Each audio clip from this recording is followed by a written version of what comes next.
ഇന്നത്തെ കാലത്ത് പേരൻസ് കുറച്ചും കൂടെ കരിയർ ഫോക്കസ്ഡ് ആണ്. അവർ ഏത് ജോലിക്ക് പോവുകയാണെങ്കിലും കുട്ടികളെ നോക്കുന്നത് ഒരു ഭാരമായിട്ട് കണക്കാക്കുന്നു. ഇപ്പം ചെറിയ പ്രായത്തിലുള്ള കുട്ടികൾക്ക് ജോലി സ്ഥലത്ത് നിന്ന് ക്ഷീണിച്ച് വരുന്ന വീട്ടമ്മയോ അച്ഛനോ ആദ്യം തന്നെ മൊബൈൽ എടുത്ത് കൊടുത്തിട്ട് അവരുടെ കാര്യങ്ങളിലേക്ക് കോൺസെൻട്രേറ്റ് ചെയ്യുന്നു. മൊബൈൽ ഫോൺ എങ്ങനെ ഉപയോഗിക്കണം എന്നുള്ള അവബോധം പേരൻസിന് ആദ്യം കൊടുക്കണം. അതിപ്പോ 50 വയസ്സ് കഴിഞ്ഞ പേരൻസ് ആണെങ്കിൽ പോലും ഫോണിലാണ് അവർ കൂടുതലും നോക്കിക്കൊണ്ടിരിക്കുന്നത്. എനിക്ക് തോന്നുന്നു 65-70 വയസ്സായ പേരൻസ് ആ ജനറേഷനിലുള്ള ഒരു മൊബൈൽ ഫോൺ ഉപയോഗിക്കുന്നതിനായിട്ട് പെർമിഷൻ കൊടുക്കാം. ഇതിന്റെ അവർക്ക് കിട്ടുന്ന ഒരു അഡ്വാൻറ്റേജ്, അവർ പഠിച്ച കാലത്ത് സ്കൂളിന്റെ കൂട്ടായ്മയും വാട്സപ്പിലൂടെയുള്ള ചാറ്റിങ്ങും അവരുടെ പഴയ കാലത്തുള്ള സുഹൃത്തുക്കളെയും എല്ലാം കാണുന്നതിനായിട്ട് പറ്റുന്നു.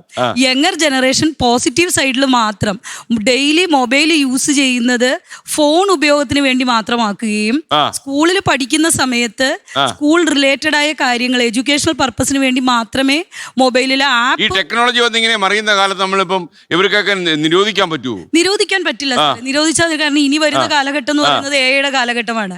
പക്ഷെ ആപ്പുകൾ ഉപയോഗിക്കുമ്പോൾ ലാപ്ടോപ്പ് ഉപയോഗിക്കുന്നത് പോലെ തന്നെയുള്ള ഒരു ഗാഡ്ജറ്റ് ആണ് മൊബൈൽ. എനിക്ക് തോന്നുന്നു ഈ കുറച്ചു കാലം കഴിയുമ്പോഴേ ഈ കുട്ടികളും രക്ഷകർത്താക്കളും തമ്മിൽ ബന്ധമില്ലാത്തതുകൊണ്ട് ചാറ്റ് ജിപിടിയിലേക്ക് കയറി എന്റെ അച്ഛന്റെ ഡീറ്റെയിൽസ് പറയൂ എന്ന് ചാറ്റ് ജിപിടിയിൽ അടിച്ചു നോക്കിയാലും അത്ഭുതമില്ല. അല്ലേ മോനെ? ഇതിന് പ്രിപ്പയർ ചെയ്യാൻ വേണ്ടിട്ട് ഞാൻ ഉപയോഗിച്ചായിരുന്നു. ഉപയോഗിച്ചോ? ഓക്കെ ഓക്കെ, അതാണ് ഇത് സംഭവം. ഇതിൽ വേറൊരു കുഴപ്പം, രക്ഷകർത്താക്കൾ തമ്മിലും ബന്ധമില്ല. അവരുടെ ബന്ധങ്ങൾ കുറയുന്നു. അവരും കൂടുതൽ മൊബൈലിലൂടെയാണ് സമൂഹത്തിന്. അല്ല, ഇതിലൂടെ വേറൊരു ബന്ധം കിട്ടും. ഇപ്പൊ നമ്മളിപ്പോ ഇതിനകത്തുള്ള പ്രശ്നം വെച്ചാല് ഈ ലോകം മുഴുവൻ സൗഹൃദമല്ലേ. അപ്പൊ പക്ഷെ നമുക്ക് ആരാ ഉള്ളതെന്ന് വെച്ചാൽ ആരുമില്ല. അങ്ങനെ ശിവാനിക്ക് ഒരു കൂട്ടുകാരികളൊക്കെ ഉണ്ടോ?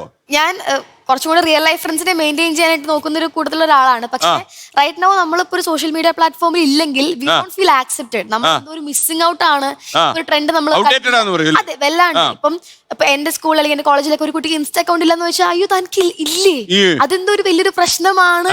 അതായത് ഈ ഒരു സമൂഹത്തിൽ ഈ ഒരു തലമുറയോടൊപ്പം നിൽക്കണമെങ്കിൽ ഇത് വേണം, ഇതൊരു നെസസിറ്റി ആണ് എന്നുള്ളൊരു പോയിന്റിലേക്ക് വരുന്നുണ്ട്.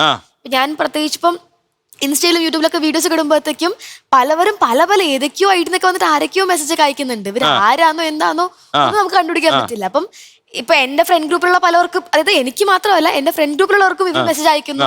ഞാനുമായിട്ട് ആരൊക്കെയോ നിൽക്കുന്ന ഫോട്ടോ ഒക്കെ എയിൽ കൂടെ ജനറേറ്റ് ചെയ്ത് എനിക്ക് തന്നെ അയച്ചു തരുന്നു. ഇങ്ങനത്തെ പല ബിരുദന്മാരും ഇൻസ്റ്റയിലൊക്കെ മെസ്സേജ് അയക്കാറുണ്ട്.